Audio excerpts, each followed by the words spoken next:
Podcast.Ph can be downloaded for free on iTunes by typing Podcast.Ph programs. You can also listen on Podomatic, Spreaker, Stitcher, Clamor, YouTube, and our official URL, Podcast.Ph. Like and follow us on Facebook, Twitter, Instagram, and Google+. Podcast.Ph, the most active and fastest growing podcast network in the Philippines.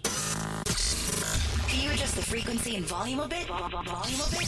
Startups, originators, musika, kultura, the arts, politika, sports, news, technology, crime, tragedy, comedy, lahat ng makabuluhan.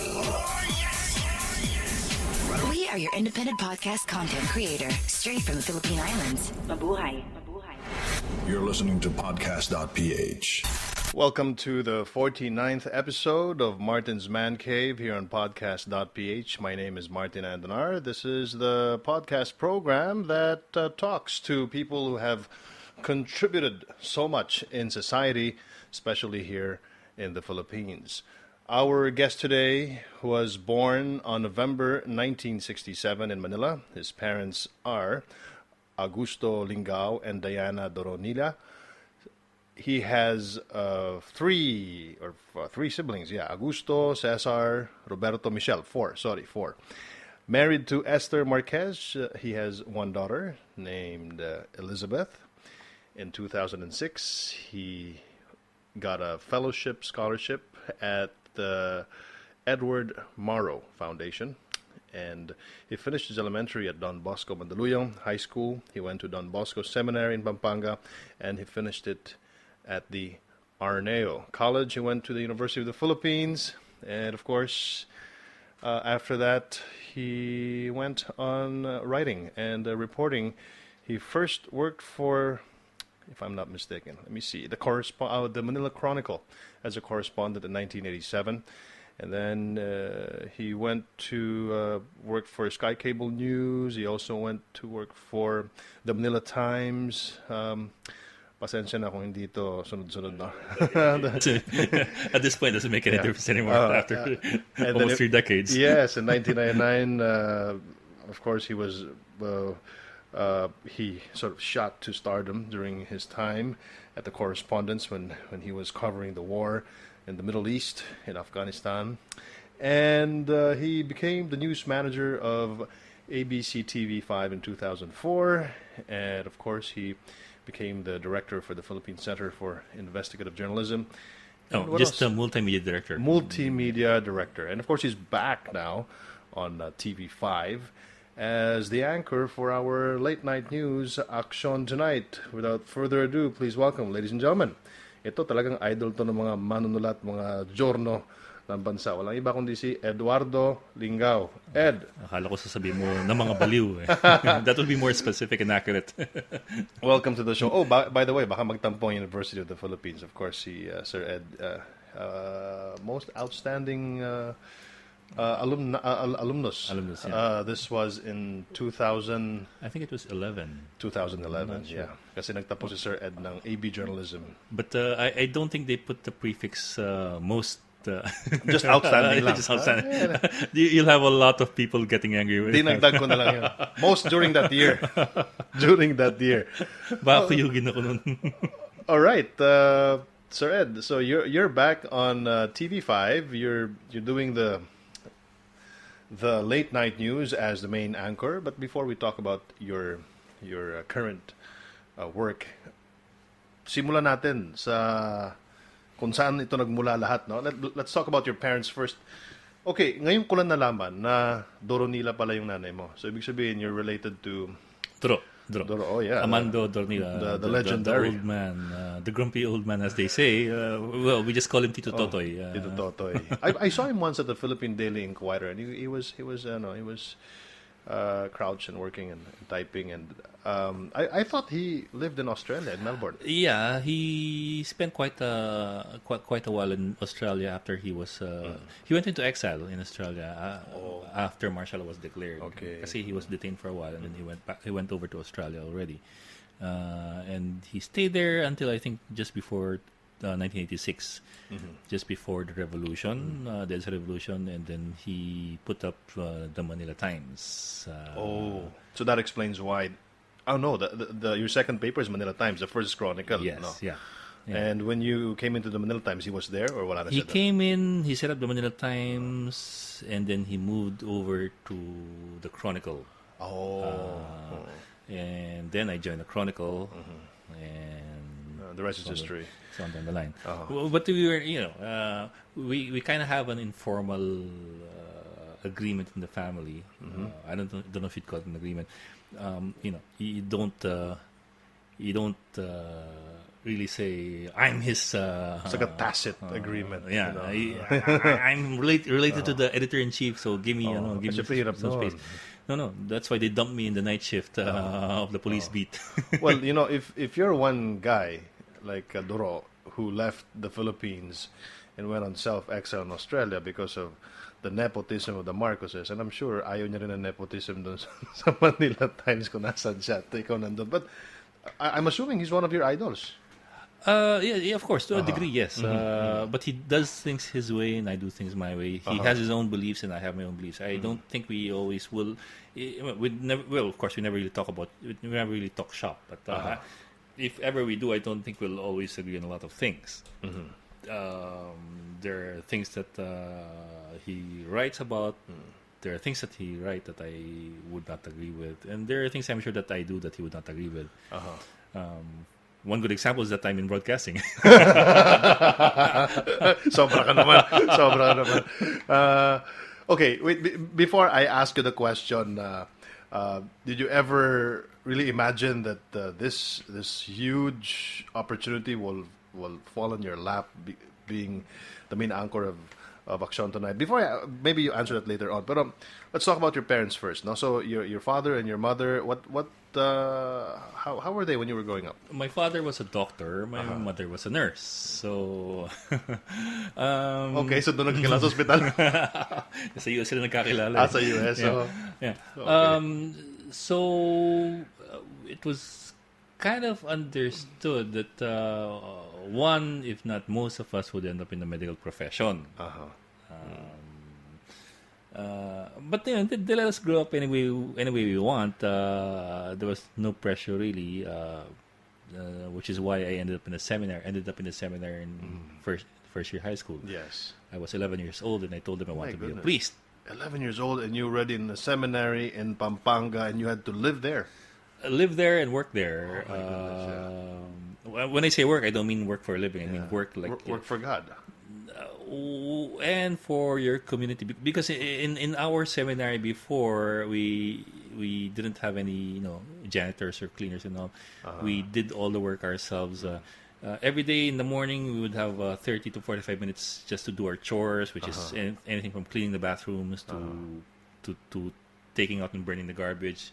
Then every Saturday we'd have 2 hours of that as well. My goodness, yeah. So, a lot of those things, some of which I don't think you'd want to talk about here because it'll gross you guys out. No, it's okay. I mean, this is the podcast. You can basically just talk anything and anything under the sun. So you stayed at the seminary from first year to third year high school.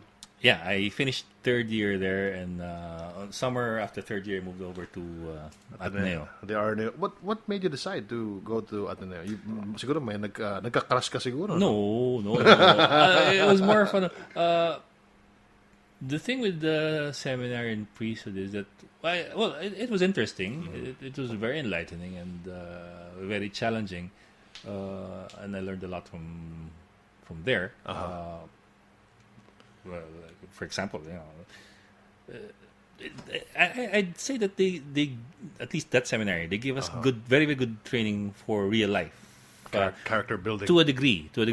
I mean, they of course we missed out on the social skills that come with puberty, because you're talking about 11-year-old kids being enclosed in one place and not learning anything about the life outside. You got a lot girls of and all that. You got a lot of that in Ateneo. So. Yeah. So it was a shocker for me, Ateneo. This is life. Those are girls. You still get to talk to your classmates back then sa seminary? Sometimes, yes. Kim was my classmate. Kim who? At EDSA. Oh, Kuya really? Kim, yeah. My goodness, in the seminary. In the seminary, yeah.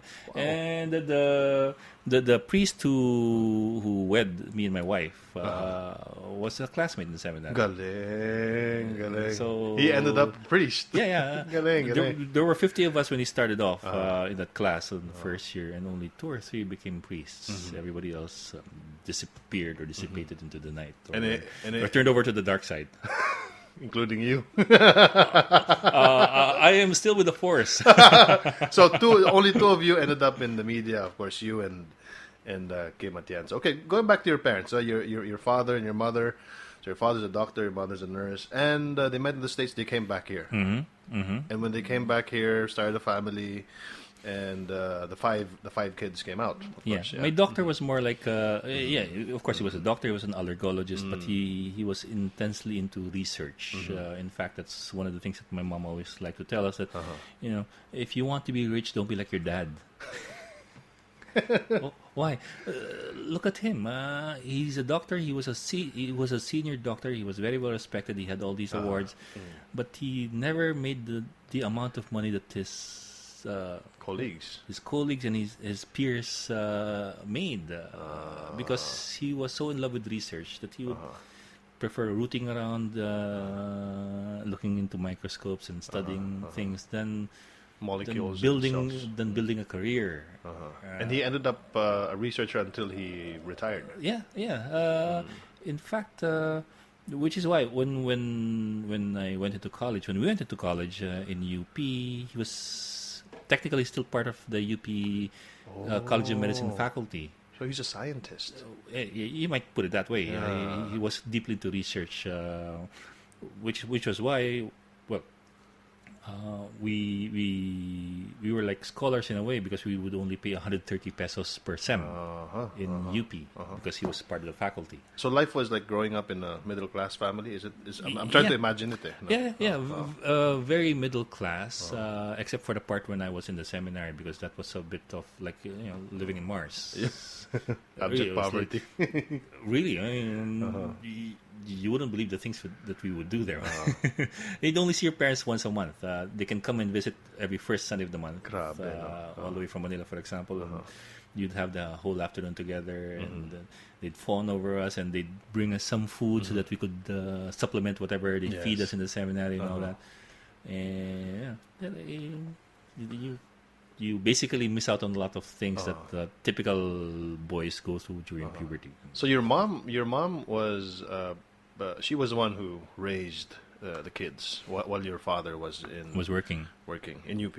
UP and PGH. And PGH. How was... Imagine raising 5 kids. I know, and four boys and 1 girl. Yeah, imagine raising 4 boys. You're talking about boys who are what? My brothers, the first and the second, they were 11 months apart. Not even 1 year. 11 months apart. And then between me and the second brother, 2 years. Between me and the fourth brother, 2 years. So we can, can you imagine 4 kids standing in line, like the Von Trapp family? Yeah, and everybody's wearing the same clothes, checkered trousers. So since you're the third kid, you'd get hand-me-downs. Oh yeah, until college. I'd wear shoes until literally my socks would come out through the sole. Oh my goodness. The sole, not the side, the sole. I'd wear out the rubber. This was in... Okay, Augusto, Cesar, Ed, you, Roberto, and Michelle. So see, Augusto, what did he finish in college? He took up history. Now he's I think he's with the shipping. He's with the shipping line right now. It's management. Yeah. And the second one is in real estate. I finished Jorn, but I started off with pre-med. Pre-med? Yeah. Okay, let's talk about pre-med later. Roberto went to the States after graduating from Ateneo. So he's there now. Yeah. And Michelle? Michelle is now a doctor. She's an ophthalmologist. Oh, siya yung naging doktor. Siya na isa ng nanay ko. Kasi bunso kasi, di ba? Usually, papa's girl, no? Sumusunod talaga sa yapak ng tatay. Who are you closest to among the siblings? I think Michelle. Michelle? Michelle. Siya yung hanggang ngayon whenever we call each other up, kring, kring. Oh, hello? Oh, pangit. Kumusta ka dyan? Oh, pangit. Okay, but Michelle is the youngest, no? So you're the third, meaning you're middle child. Yeah. Parang weird. Usually middle child, walang kaibigan yan. Oh, yeah, that's true. The middle child is usually the guy who's left out kasi hindi siya panganay, hindi siya Black sheep, bunso. yeah. Now I know. which is why si Michelle mas close ako because siya yung pwede mong batok-batukan. Yun nga lang, si Michelle kasi pumapalag eh. So makikibatok din yan. So nasan si Michelle nung nandun ka sa EDSA People Power 1 and that iconic photo with the two nuns by your side? Nasan siya nun? She was still in school. She must have been 11 years old then in 1986. Yeah, she must have been 11 years old. She was born in 1975. She was a kid. So I think she was still in grade school or maybe grade 6 in St. Bridget. Yeah. Were you still a student then? 86? 86? Yeah, actually I was still a student. Although in the picture I'm wearing a vest and I have a press card there, but I was in third year college. And then you were wearing a MacArthur Ray-Bans, ba? Oh, well, I wish they were Ray-Bans. They're not. I have very weak eyes. Okay. Beginning with first year high school, I was already wearing glasses. So what I would do, even until college, was I would go to a cheap optical optician, buy cheap lenses, and buy cheap frames from Quiapo, for example, sa bangketa, 50 pesos. Okay, and bring it there. I'd usually get the frames that are like aviator shades type. Okay, bring it there. They'd put in the lenses, and they'd tell them, okay, can you also put some tint? Yeah. So I have eyeglasses for the outdoors and eyeglasses for indoors. Well, that speaks a lot. The aviator, the MacArthur Ray-Bans. Yun na, Ray-Ban na lang. Sabihin mo na Ray-Ban. Dated. It makes a lot of sense because I see you when I worked under your wing as a reporter on ABC5, no? And when I watched you on ANC and ABS-CBN, you'd always wear that military outfit. Never thought of joining the PMA? No. For the simple reason that I'm not very good with obeying orders. Well, of course. Seminary, my goodness. And which is why I also left. I mean, it's good that you learn a lot of things. You go through a lot of experiences in studying to be a priest, and perhaps maybe even in studying military science. But in the end, you're bound by, in the case of the church, you're bound by the vow of obedience if you become a priest. In the military, you're bound by the chain of command. So whether you agree with something or not, then you have to do what you're told by your immediate superior. It's very ironic because you're saying you're not a good follower, but then again you're wearing a military camouflage, a collar, and I'm thinking siguro si Sir Ed frustrated soldier ito kaya ganun ang suot niya. And I mean that ito na yung image mo ngayon eh. Image mo ngayon, yun na yun eh. So, what fascinates you about the military get-up, the military itself, and covering the war, etc.? But before you answer that question, pause for a few reminders. Let's pause for some music that will remind you of the 80s. And you did tell me that I asked you what kind of music do you play when we hosted the morning show together. You said anything that Magic 89.9 plays, the 80s music. So I, since it's summer, Ed or Bok, I'll tell you Bok. I'll also ask you why Bok, no? Let's play this first. Okay. Endless Summer Nights by, I think this is Richard Marx. Let's see. Oh, it is, yeah. Don't go away. We'll be right back. College years. We'll be right back with Ed Lingao, Idol, here in Martin's Man Cave on Podcast.Ph. We're back inside Martin's Man Cave. My name is Martin Andanar. Our guest today in this 49th episode of the show is Mr. Ed Lingao, one of the known journalists here in the country. He's been around. Kanina, Sir Ed, no, ang tanong ko kanina, Been around, that doesn't sound so good. been there, been that. Been there, been that. No? Anyway, Been there, been that. Okay. Ang tanong kanina was, hanging question yung, yung pre-med. Nag-pre-med ka, di ba? Tapos yung pangalawang tanong doon, yung camouflage naman at yung kulay mala Indiana Jones na suot. Let's answer the pre-med. Why did you not pursue? okay. Coming from high school, then I sent my application to UP, and I got into public health, which is a pre-med course in UP. I was also accepted in Ateneo for BS Biology, which is also a pre-med. But between Ateneo and UP, I figured UP is the best way to go because it's UP that has a medical course. Wala nang shift. So I went to UP, and the first 2 years it was fine. The usual stuff like Math 17, and then Physics 16, Chem 16 and 16.1, which is laboratory physics, and then zoology and all that.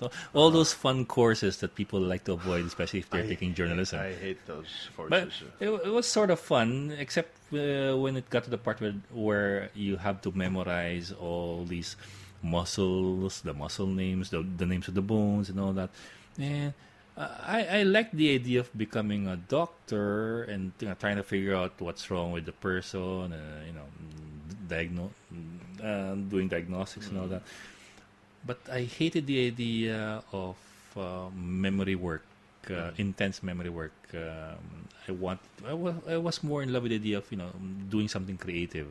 Not to say that medicine is not creative. It's just that it's a lot of memory work that tended to bore me a bit. You spend enough time in a coffee shop, you can memorize all these things. So I was looking for another way to go. I was looking for another avenue or channel. And then during those times, there was CMT, ROTC, Citizen Military Training. It was a requirement then. We had a muse, a sponsor. You know what I mean? A muse, of course, a girl muse for the battalion. Yeah, a girl who stands up there in front when you're doing the parade. For all the guys to look at. Yes. So that they don't faint. So this is muse of the vanguards, but I don't know. Yeah. Well, each battalion would have a muse. All right. So we had the muse. She was from Mascom. Oh. And then she told us, we were a batch of pre-med guys. She told us, we have a problem in Mascom. Wala kaming lalaki doon eh. Lahat kami, if we're not girls, we're gay. Ba't di na kayo maglipatan doon? We need all you guys. So, isang grupo kami naglipatan. Isang grupo, isang batch, ha? Isang batch, ha? I wouldn't say the entire batch, but it was like one click. It was a group that transferred. So it sounds. Sino to mga to? Did they end up in broadcasting or in media? No. I actually am not even sure anymore where some of them are. So you're the only one who ended up doing this job. I know it sounds funny. You mean he's in journalism because of that? But life throws you curveball sometimes. Well, to be fair din naman, even when I was in elementary, in primary and secondary school, I would be writing already. Oh, okay. In fact, writing was one of my reading and writing, English were some of my better subjects.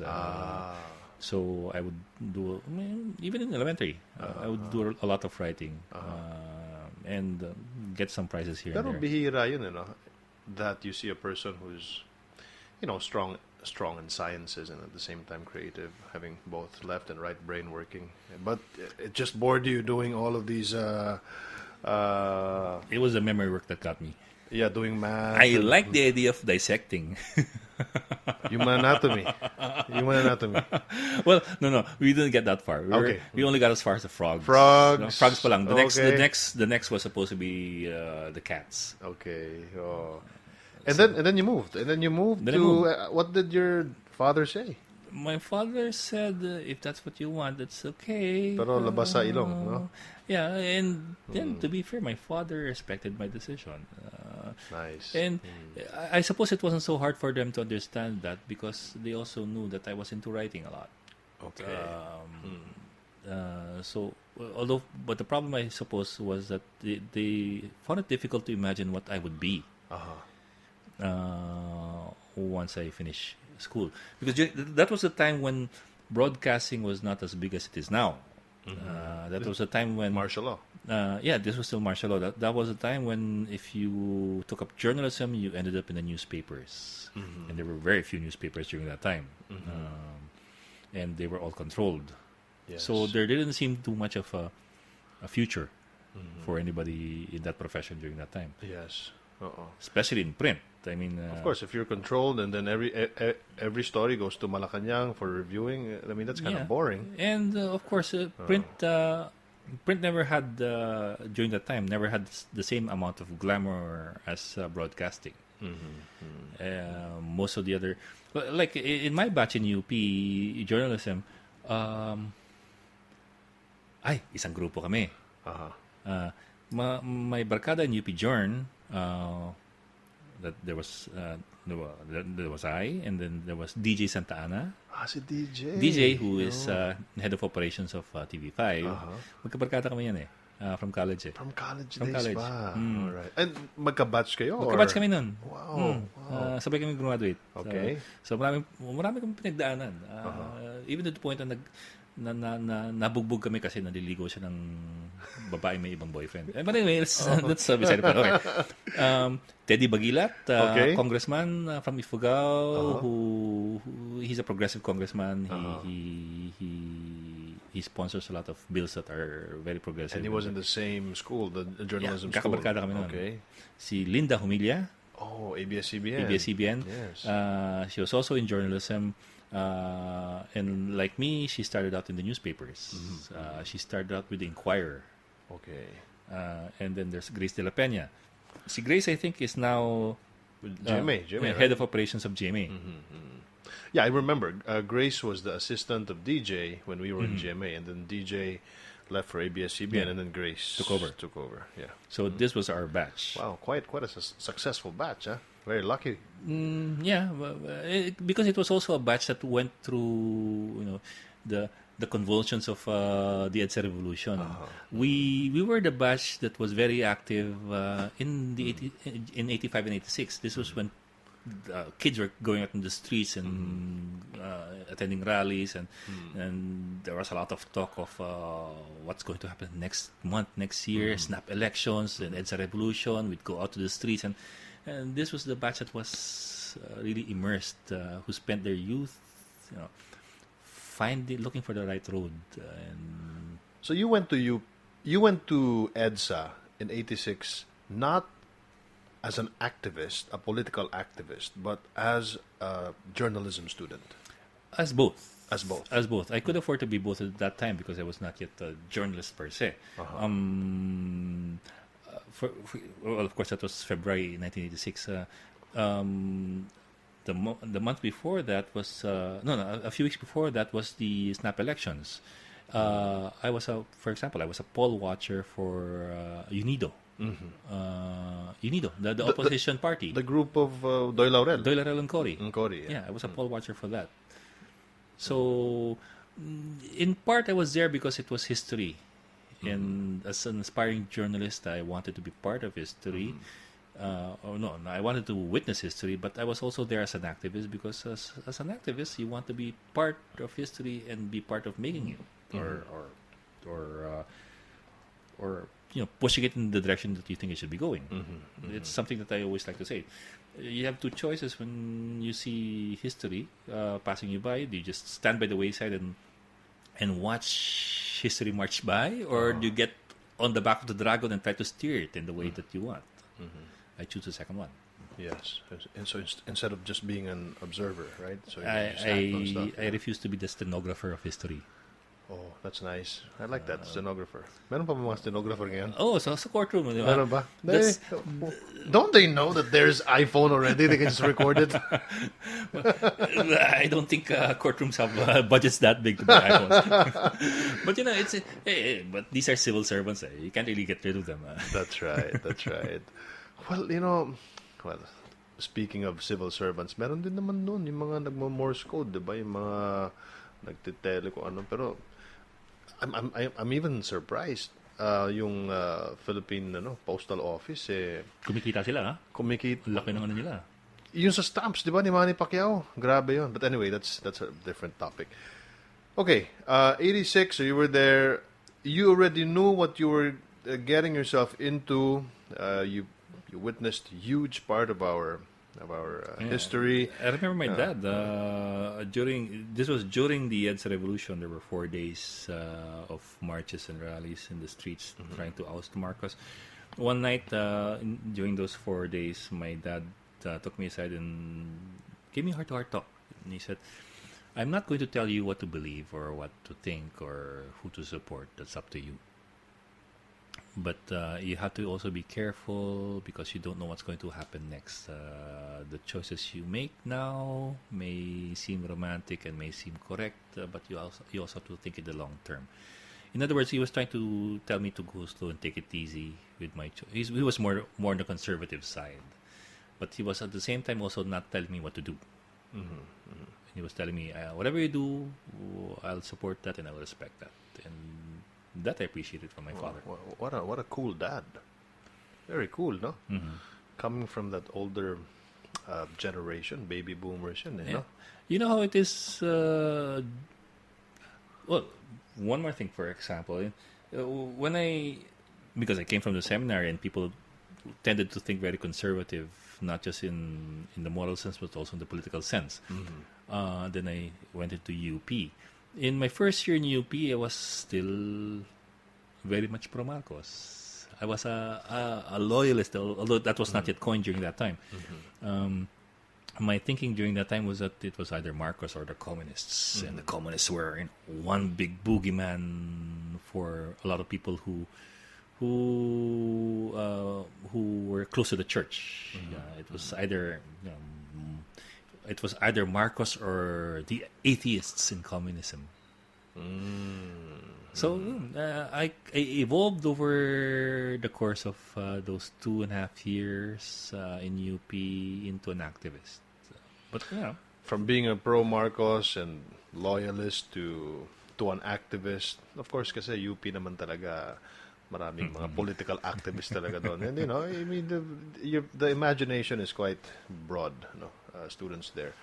All right, so then you joined the Manila Chronicle.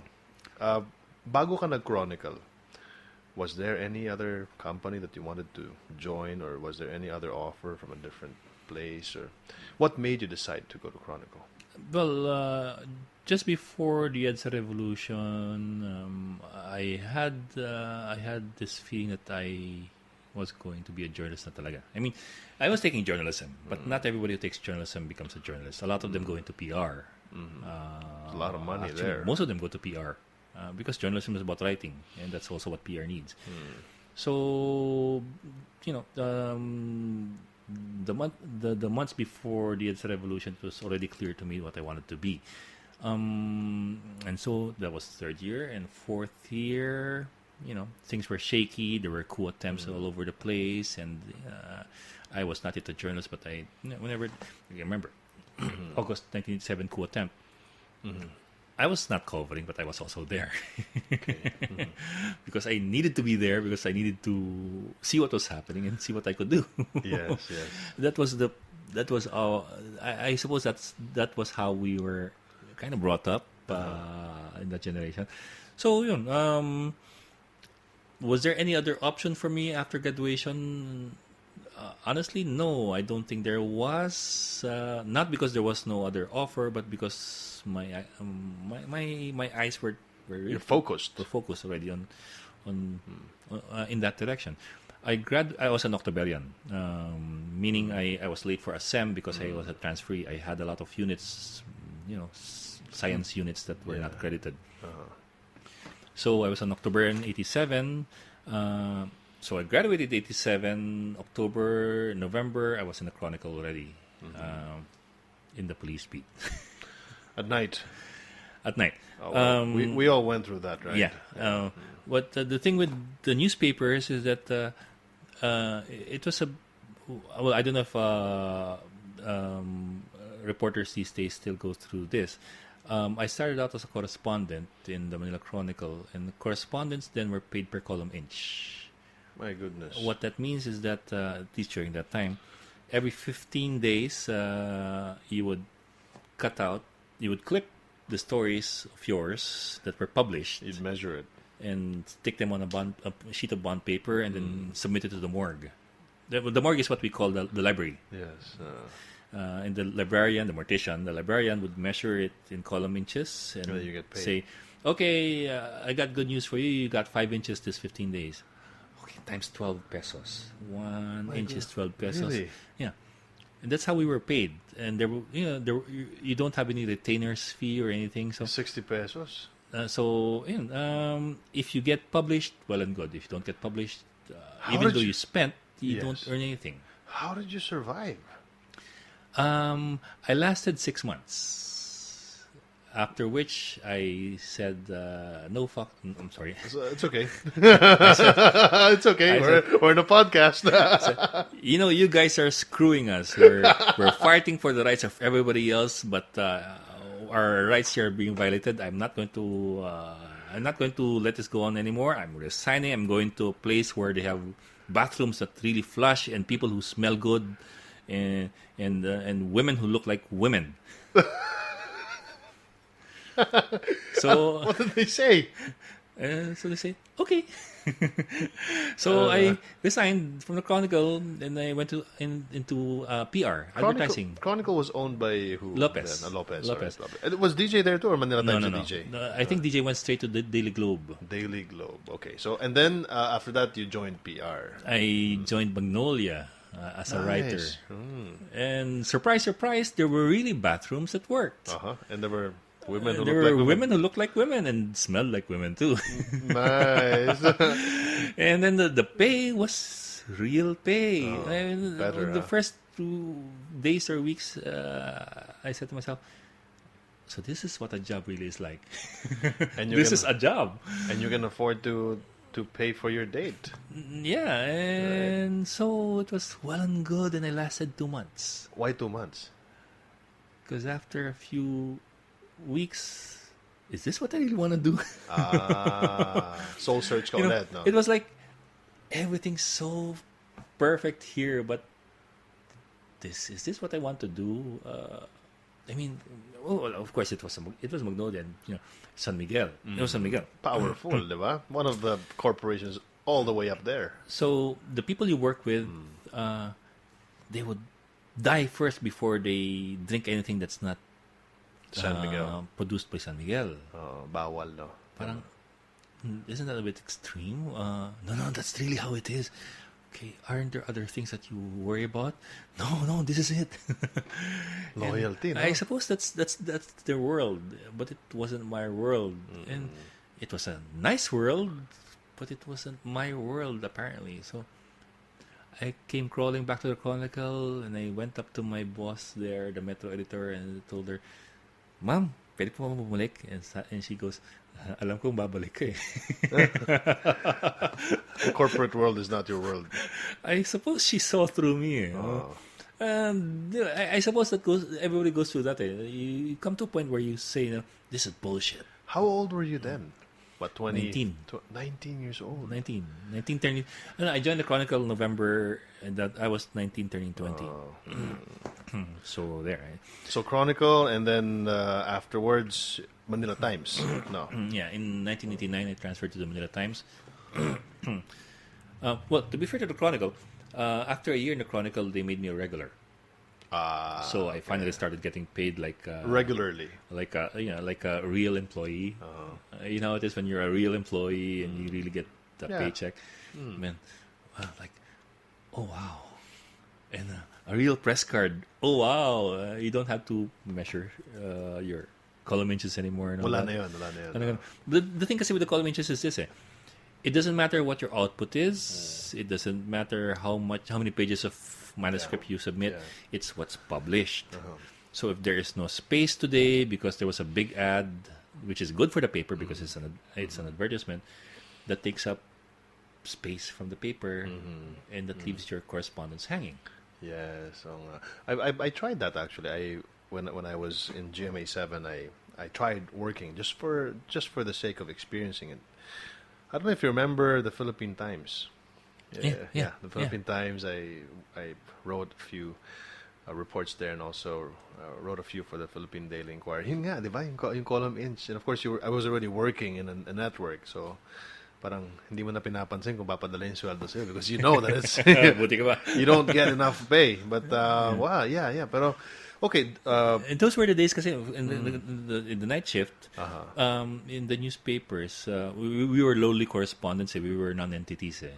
Really non-entities. So we'd just be told, you go there and you call in whenever there's a story.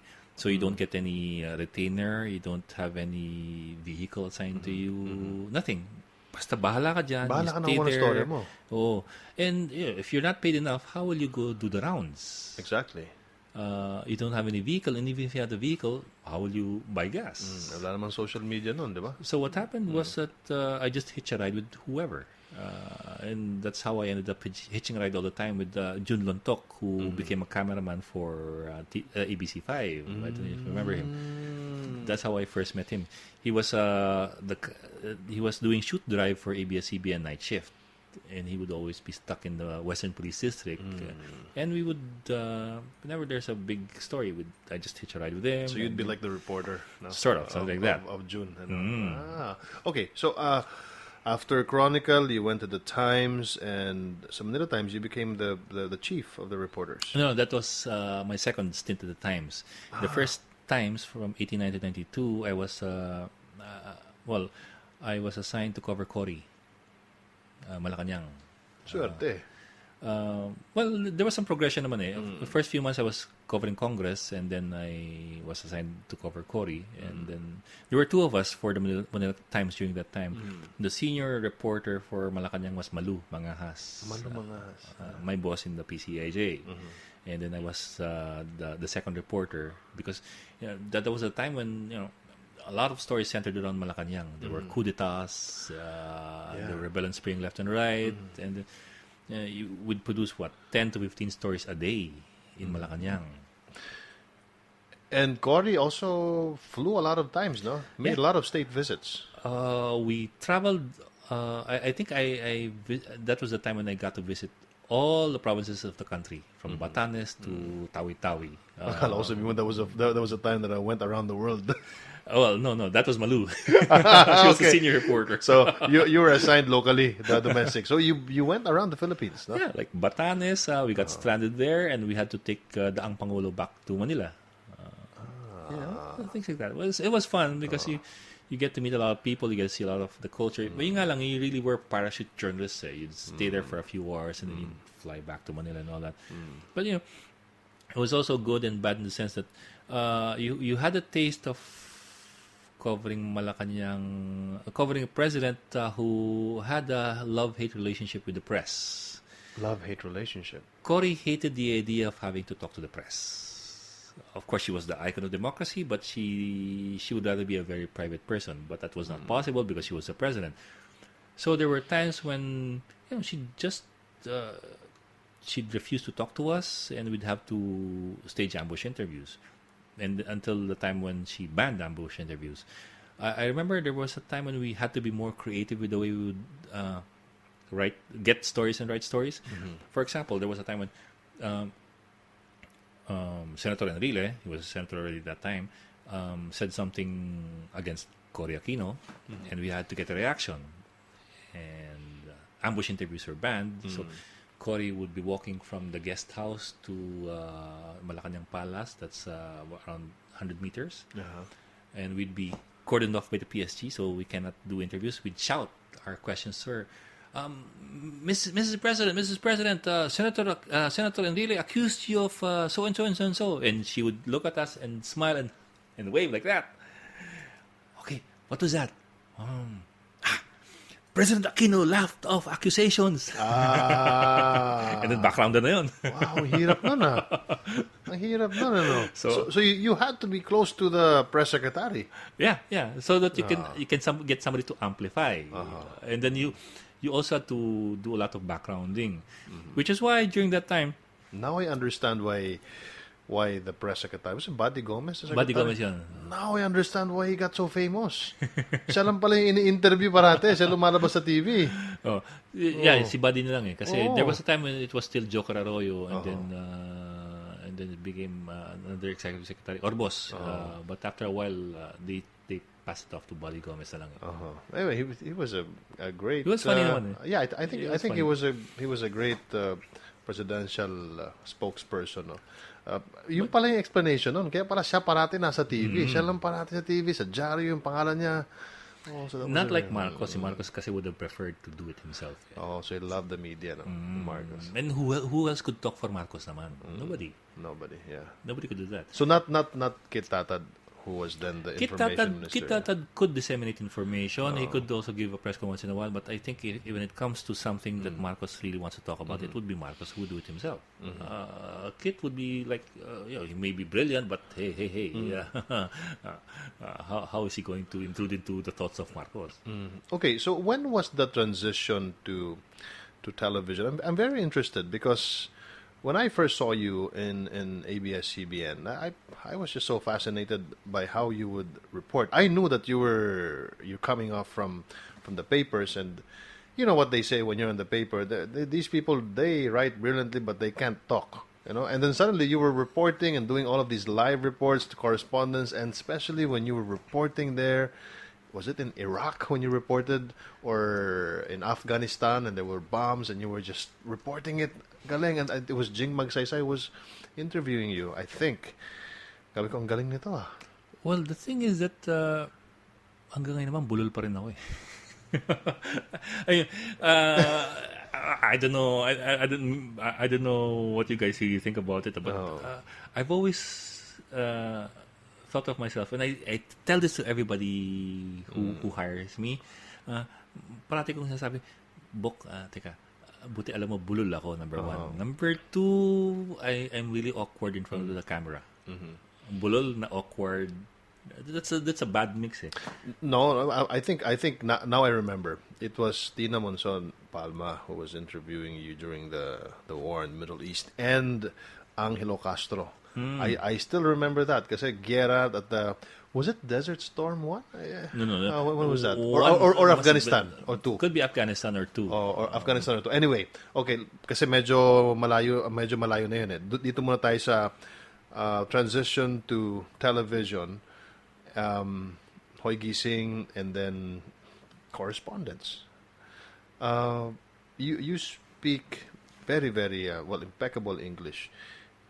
And Tagalog to eh. Di ba? Tagalog yung... ang hirap ng transition nun How was it? Tell us. Wait. I think when I joined ABC 5 in 1992. Oh yeah, it was in Tagalog. It was in Tagalog. Randy David. Yeah, it was difficult in the sense that in print you get used to writing 2 pages of text for one story. In television, especially in primetime news, you have to write a minute and a half, which is what, 4 paragraphs or 5 paragraphs. It's like writing an advisory, which is basically what it is. So the biggest challenge for us was, number one, learning to digest everything into those 4 or 5 paragraphs for television, and number 2, thinking in 2D and 3 dimensions, which would be, of course, your text, your video, and your audio. Yes. All those other elements come into play. You could sometimes you could get away with just writing like you're in print and just having it trimmed and then just latag na lang ng video, but it's not really good journalism. It's not good production.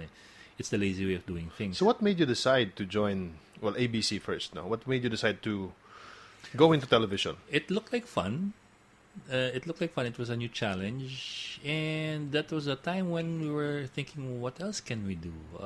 Where else will we go? Everything is moving forward. Technology was moving very, very fast, and we were stuck with the typewriter. Right. This was the time with the typewriters, and we were still clackety clackety clack, clackety clackety clack, and that was not really very bad, but it was also, it seemed like a time warp. And ABS was experimenting with satellite news gathering and all that. And are we going to stay stuck with typewriters? Apple was making inroads, and the PC was coming in, but still it was still just text-based. You're still looking at one dimension, and it was a chance to explore other options. Galing, no? I'm just trying to imagine it, that you experienced print, you experienced old television, new television, satellite, cable, and then now the social media and all of the transition. Imagine mo, no, 1992, I remember a comment made by some of the old TV hands in 1992. Kasi we were a batch of print reporters who joined ABC. Diretso. And you joined ABC because of this, the fastest growing. It was new. News, and they were station. hiring print reporters. I'll give you examples. Puro kami galing print. Jean Orejana, galing Manila Times din yan. Si Marites Sison, galing Chronicle. Also Chai Hofilenia, galing, saan man si Chai galing? I forget. Maybe Chronicle too. And Luz started off with the Standard and then moved on to GMA and then moved to Channel 5. So there were at least 5 of us who came from print, 4 of whom are coming directly from print. So hindi siya ganun ka scary. This was the relaunch of the ABC 5 that was closed after martial law. Closed by Marcos after martial law, and then it was relaunched. And I remember si Tina was there, right? And sino yung co-anchor ni Tina doon? I remember. Eric Eloriaga. Tama. Tama. Okay, so this was the relaunch, and English pa nun, yung una, si Tina, right? No, I think it was Tagalog na. Tagalog na siya. I don't know. The big news might have been in English, if I remember right. News, the Balitang-Balita was in Randy Tagalog, David. of course. Randy David. Yeah. Okay. Whatever happened there? Whatever happened to ABC? It was a very promising TV station back then. I remember I was in Cagayan de Oro. We would watch you guys. My grandfather, who was so used to watching Harry Gasser, God bless his soul, and Harry Gasser, idol yan, and Cathy Santillan. She was here a few months back. I interviewed her. My lolo watched that, and then when ABC 5 came in, lumipat siya ng ABC 5, and we were all watching you guys. I go, wow. And it was the fastest growing network. Yun, fastest growing network. Whatever happened to that promise? No, this is a podcast about journalism, I would say, from the post-martial law or post-Marcos all the way up to today. And we are so happy and privileged to have Ed Lingao here, who's basically witnessed what happened during those times, the Oposicori, and the progress and development of journalism in this country. We'll play one of your songs first, and then let's go back to that and possibly wrap it up, because I know you have a lot of things to do. This is another 80s song. Sarah. Do you know Sarah? Oh, yeah. Sarah? Here's Sarah for you. That's college again. Martin's Man Cave will be right back with Ed Lingao. Don't go away.